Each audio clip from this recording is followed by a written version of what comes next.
Kalau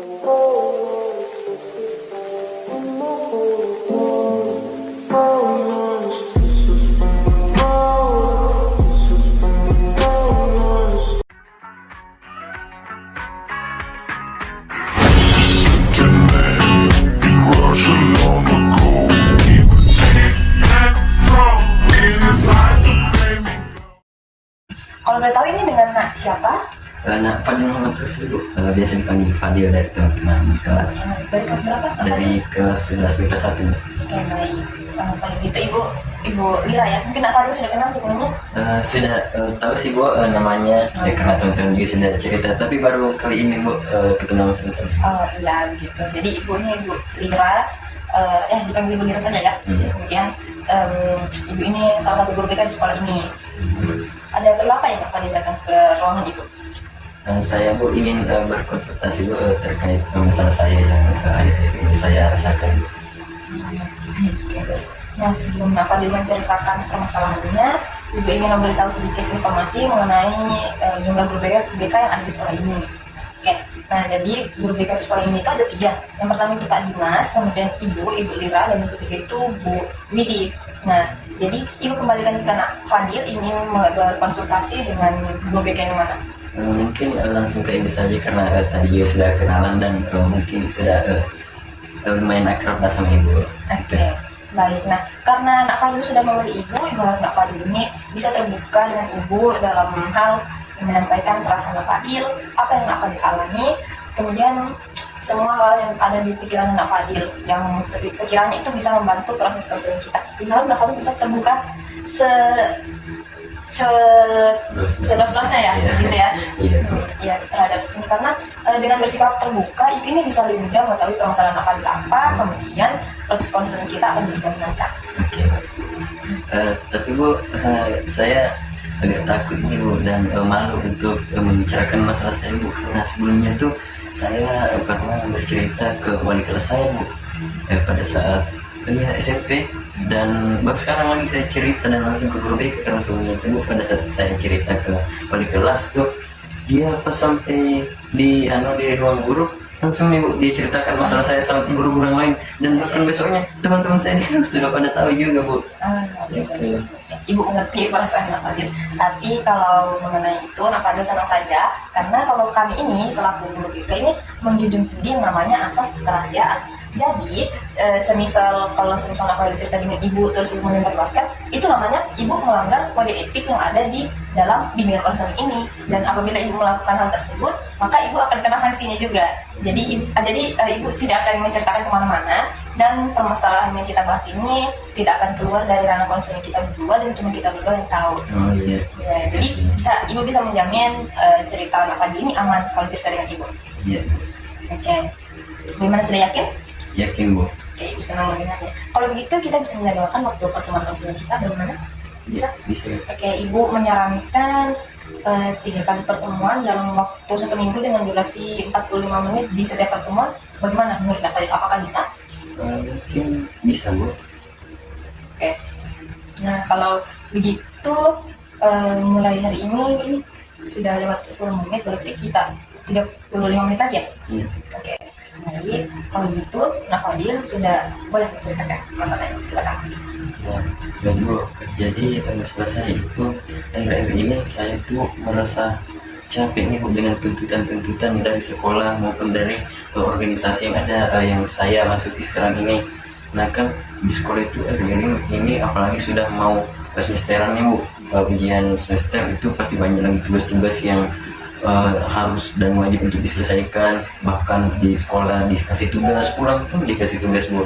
Itu terus bukan cuma sampai situ, Bu, di organisasi juga, Bu, dituntut untuk segera menyelesaikan program kerja yang telah kami sepakati, Bu, di awal kepengurusan. Jadi saya itu, Bu, merasa terbebani sekali. Saya cukup depresi akan hal itu, Bu, cukup frustasi. Itu saya takut sekali tidak bisa menyelesaikan semuanya. Jadi saya bersalah nanti saya akan gagal di sekolah, juga pula di organisasi. Saya itu merasa terbebani sekali, pikiran terus, Bu. Jadi pada ini sempat stres bahkan hampir depresi karena memikirkan beban tanggung jawab yang ditanggung oleh Fadil gitu. Iya. Dan ini Ibu bisa lihat Kak Fadil kurang bisa memanajemen waktunya. Iya Bu, bukan cuma manajemen waktu sih Bu, tapi saya juga lebih ke banyak pikiran, sehingga karena banyaknya pikiran saya malas bergerak gitu Bu. Jadi nggak perlu yang sempat terdengar tugas-tugasnya ya. Iya. Oke, kalau gitu, apakah ada usaha yang sudah Nova dilakukan untuk mengatasi permasalahan Nova ini? Selama ini Bu, saya cukup dan sudah melakukan berbagai cara untuk menyelesaikan permasalahan tersebut, tapi ya percuma Bu, susah banget Bu untuk mengatasi itu karena tidak ada yang bantu Bu, cukup sendiri menjalani. Oke, jadi Nova ini merasa apa ya, sangat terbebani dengan pekerjaan Nak Fadil, dengan semua tanggung jawab Nak Fadil. Akan tetapi Nak Fadil ini Nak Fadil sudah melakukan beberapa usaha, namun Nak Fadil masih pesimis dengan usaha Nak Fadil itu. Saya gagal dengan apa yang sudah saya coba. Baik, mengerti. Kalau gitu, kalau yang terkait dengan masalah ini, kira-kira masalah saja. Ya, mungkin saya sendiri Bu, tentunya sebagai pemeran utama lah di dalam masalah saya sendiri. Kemudian selanjutnya itu teman-teman dan guru saya dan teman-teman seorganisasi. Jadi perlu Ibu jelaskan terlebih dahulu. Nah, sebenarnya ada beberapa hal yang terjadi di luar kendali kita. Nah, hal tersebut itu bisa kayak misalnya pendapatnya orang lain, perilaku orang lain terhadap kita itu di luar kendali kita. Nah, sedangkan hal-hal yang bisa kita kendalikan itu kayak misal Nak Fadil sebenarnya bisa di manajemen waktunya, gitu. Kalau Nak Fadil bisa, Nak Fadil bisa mengendalikan pikirannya Nak Fadil. Nah, sebenarnya Ibu ingin memberikan solusi itu. Coba Nak Fadil melihat dari sisi positifnya. Maksudnya Bu? Sisi positifnya ini, misalnya seperti ini. Dengan Nak Fadil diberikan tugas sebanyak itu, tanggung jawab sebanyak itu, Nak Fadil ini sebenarnya dilatih untuk menjadi orang yang bertanggung jawab. Nah, buktinya juga sekarang kamu bisa kan melewati semua itu? Iya Bu, masih bisa walaupun banyak pikiran tapi masih bisa Bu saya. Iya. Nah, sebenarnya Nak Fadil ini baik-baik saja, kan tetapi pikiran Nak Fadil yang terlalu negatif, gitu. Jadi Ibu sarankan untuk lihat sisi positifnya, seperti Nak Fadil bisa lebih bertanggung jawab. Dengan seperti itu Nak Fadil bisa berlatih untuk memanajemen waktu, mengatur waktunya, kayak misal jam segini saya di organisasi ini, terus jam segini saya harus di mengerjakan tugas, gitu kan, bisa, atau mengerjakan catatan atau apa, bermain dan lain sebagainya. Itu sebenarnya bisa diatur dan itu bisa dikembalikan ke pikiran Nak Fadil. Jadi di sini tuh ini Nak Fadil perlu mengelola pikirannya Nak Fadil agar bisa mengarah ke hal-hal yang lebih positif. Gitu ya Bu. Iya, begitu. Jadi bagaimana kalau menurut Ibu,